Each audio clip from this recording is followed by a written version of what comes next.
Traverser des pays, la Suisse et la France, au rythme de son corps, signifie avant tout vivre une immersion dans un paysage en mutation constante. La lenteur propre aux marcheurs contraste avec la nature, qui change à une rapidité incroyable.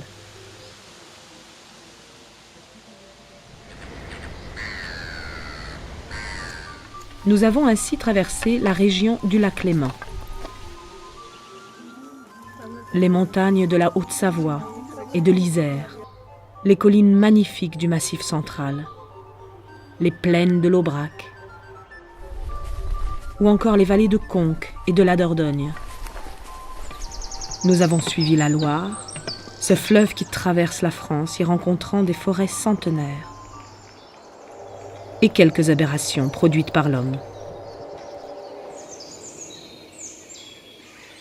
Pour arriver en Bretagne, pays d'une beauté rare, et enfin aux rives de la Manche.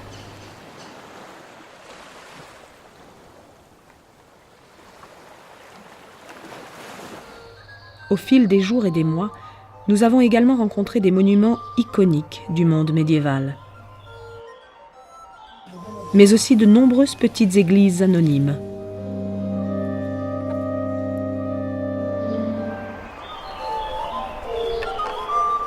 Il faut des jours avant d'arriver à un monument. L'homme en marche a ainsi le temps d'activer sa fantaisie, de même que ses souvenirs. L'expérience du pèlerin devient ainsi celle de l'attente et de la mémoire. Dans ce contexte, les éléments architecturaux et iconographiques qui se répètent, malgré les différences de forme, créent dans l'esprit du spectateur une unité subjective.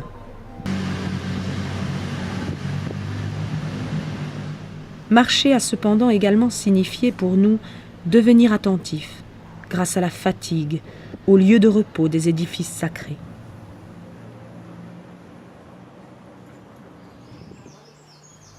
Après 30 km de marche, nous avons ainsi commencé à comprendre l'importance des bancs de pierre présents, çà et là, dans les entrées des églises. Assis sur ces mêmes bancs, nous avons alors contemplé les images qui décorent ces espaces de passage, ces zones liminales, avec un regard différent. Ralenti par la fatigue, le pèlerin peut vivre la rencontre avec l'image de manière plus intense.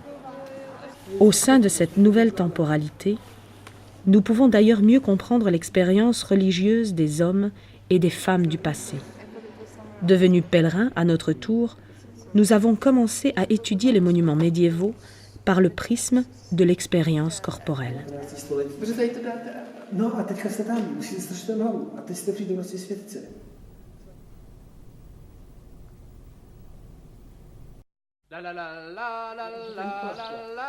D'abord timides, nous avons été véritablement submergés par une générosité inattendue et incroyable. Nous avons partagé bien des repas, des moments d'échange ou encore de simples rencontres avec des dizaines de personnes.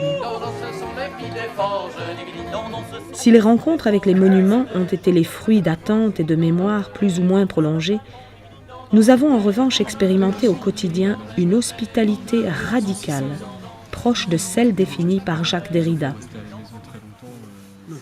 Dans une France présentée par les médias comme paralysée par la peur, nous avons rencontré la confiance. À de parfaits inconnus, on a ouvert la porte, prêté les clés de voiture. Tandis que la xénophobie et la peur de l'autre gagnent du terrain, les historiens de l'art migrateur ont au contraire expérimenté une Europe généreuse et ouverte. Un projet académique est ainsi devenu un lieu d'espoir.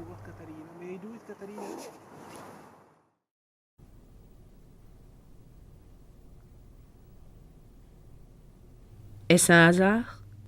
Les sciences humaines en général et l'histoire de l'art en particulier touchent les fibres les plus intimes de l'homme. Si les médecins soignent les corps, les historiens de l'art, eux, veulent donner sens à l'un des désirs les plus enracinés dans l'esprit humain.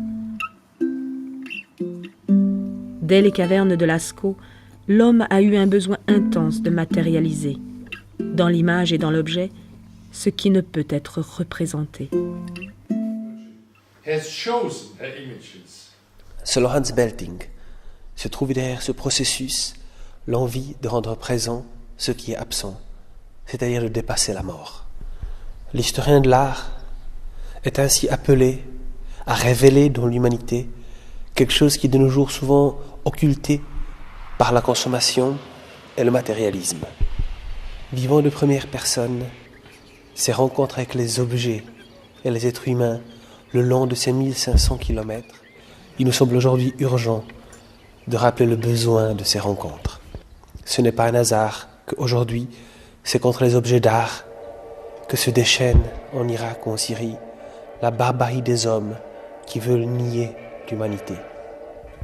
À l'inverse, c'est bien les objets d'art et ceux qui savent en transmettre le passé mais aussi le présent qui nous révèlent une partie de notre humanité partagée.